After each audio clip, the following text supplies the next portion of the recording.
نحمده ونصلي ونسلم على رسوله الكريم اما بعد فاعوذ باللہ من الشیطان الرجیم بسم اللہ الرحمن الرحیم۔ قرآن مجید فرقان حمید میں اللہ رب العزت نے فرمایا کہ شاہد زندہ ہیں۔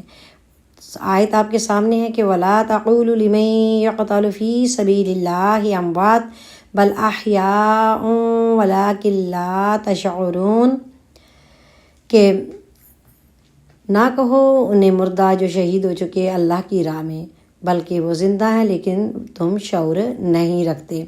تو اس کے بارے میں یہ میں بیان جو ہے حضرت مسلم بن عقیل رضی اللہ تعالیٰ عنہ کے بارے میں پیچھے بیان کیا تھا، اس میں سے اب وہ جو ان کے پاس جب لے جاتے ہیں حضرت حضرت امام مسلم بن عقیل کو، جب سیدنا امام مسلم کو کوفہ میں ابن زیاد کے پاس لے آئے، ابن زیاد بولا تو نے یہاں آ کر لوگوں میں فتنہ ڈالنا چاہا ہے۔ آپ نے فرمایا تمہارا الزام ہے، یہاں کے لوگوں نے ہمیں دعوت دے کر بلایا ہے، تب ہم آئے ہیں تاکہ لوگوں میں کتاب اللہ اور سنت رسول پر عمل کیا جائے۔ ابن زیاد نے کہا اس کا حق درج یزید ہے۔ امام مسلم نے فرمایا جو سنت رسول کو بدلنا چاہے، شراب نوشی ہو، فسق و فجور کرتا ہو، اس کی گٹی میں فسق و فجور رچا ہو، اور جس کا جو تارک نماز ہو، دین کی حدود کو توڑنے والا ہو، کیا وہ امیر المومنین ہو سکتا ہے؟ ہرگز نہیں۔ ابن زیاد کے پاس اس کا کوئی جواب نہ تھا، بلکہ کہنے لگا مرنے کے لیے تیار ہو جاؤ۔ تو آپ نے فرمایا ظالم، مجھے پتا تھا کہ تو نے میرے ساتھ ایسا ہی کرنا ہے، لیکن چند میری وصیتیں ہیں وہ سن لے۔ انہوں نے کہا ہاں بتاؤ کون سی ہیں؟ تو حضرت امام مسلم رضی اللہ تعالیٰ انہوں نے فرمایا کہ مجھ پر کوفہ والوں کے 700 درہم قرض ہیں، میری موت کے بعد میری تلوار اور میری زرہ بیچ کر قرض ادا کر دینا۔ نمبر 2 کہ میرے قتل کے بعد میری لاش کو رنگین خون کے اسی لباس میں دفن کرنا۔ نمبر 3 کہ سیدنا امام حسین رضی اللہ تعالیٰ عنہ کو خط لکھ دو کہ کوفہ نہ آئیں، کوفہ والے بہت بے وفا ہیں، وہ واقعی بے وفا نکلے۔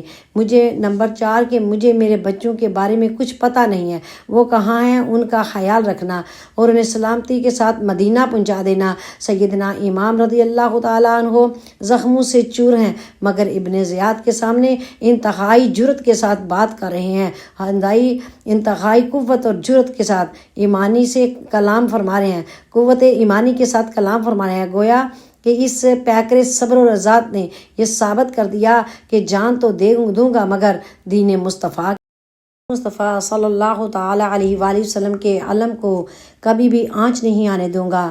آخر عبید اللہ ابن یزاد نے جلاد کو حکم دیا مسلم کو کثرات عمارت کی چھت پر لے جا کر قتل کر دیا جائے، اور لوگوں کو بتا دے کہ جو کوئی بھی حکومت یزید کو ٹھکرائے گا اسی کا یہی حال ہوگا۔ چنانچہ امام مسلم رضی اللہ تعالیٰ عنہ کو محل کی چھت پر لے جایا جاتا ہے۔ آپ نے نیچے دیکھا مخلوق کا ایک ہنجوم ہے، کوئی یار و مددگار نہیں، کوئی غم خار نہیں، کوئی غم گسار نہیں، اور کوئی اپنا یار نہیں، کوئی ساتھ دینے والا نہیں۔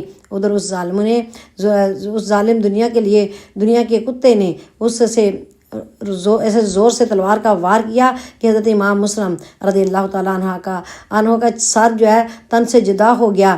جیسے سر انور نیچے گرتا ہے تو ظالموں نے تن اقدس نیچے گرا دیا، اور اس طرح وہ شہید ہو گئے۔ انا للہ و انا الیہ راجعون۔ ادھر امام مسلم کی شہادت کے ساتھ ہی ابن زیاد کی طرف سے کوفہ کے گلی کوچوں میں منادی اعلان ہونے لگا کہ جو بھی مسلم کے بچوں کو ہمارے حوالے کرے گا، اپنے گھر میں جس نے بھی چھپا رکھا ہے اسے عبرتناک سزا دی جائے گی، اور جو انہیں پکڑ کر اسے ہمارے حوالے کرے گا اس کو بہت بڑا انعام دیا جائے گا۔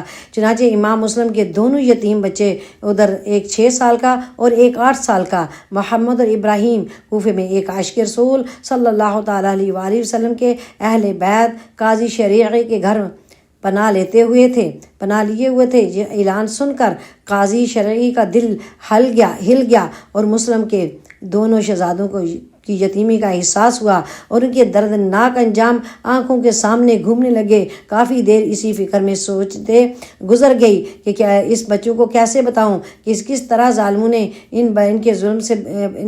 ظالموں کے ظلم سے انہیں بچاؤں۔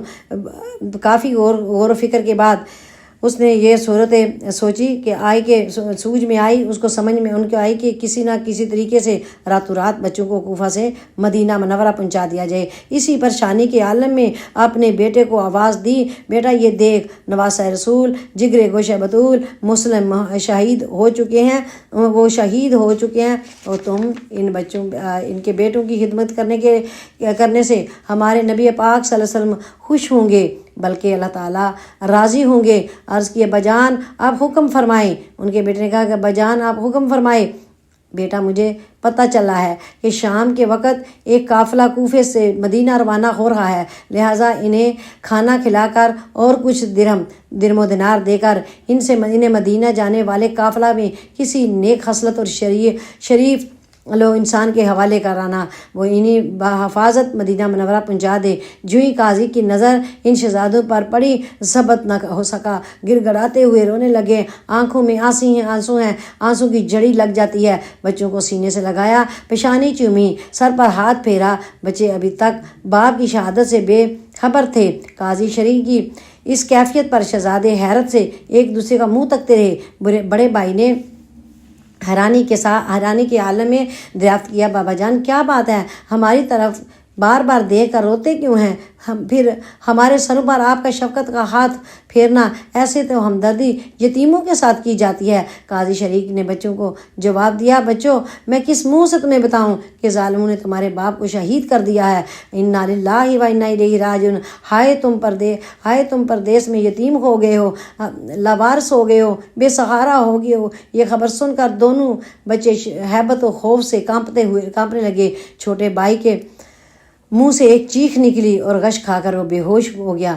جب بے ہوش ہوش آتا ہے تو کہنا ابا جان، ابا جی کہہ کر پکارنے لگا۔ قاضی شریع سے بچوں کا وہ رونا تڑپنا دیکھا نہ جا سکا۔ بڑی مشکل سے تسلی دیتے ہوئے کہا، شہزادے چپ کر جاؤ، دشمن تو دیوار سے کان لگائے کھڑے ہیں، یعنی کہ وہ انہیں ڈھونڈ رہے تھے، ہمیں کسی طریقے ملے ہم ان کے ساتھ ظلم کریں۔ اور جو ظلم انہوں نے ان بچوں کے ساتھ کیا اس کا بیان میں کر ہی نہیں سکتی۔ تو یہ تھی حضرت امام مسلم بن عقیل رضی اللہ تعالیٰ عنہ کی شہادت۔ اس کے ساتھ اجازت چاہتی ہوں، کل انشاءاللہ حضرت امام حسین رضی اللہ تعالیٰ عنہ کے بارے میں بیان کیا جائے گا۔ وآخر دعوانا ان الحمد للہ رب العالمین۔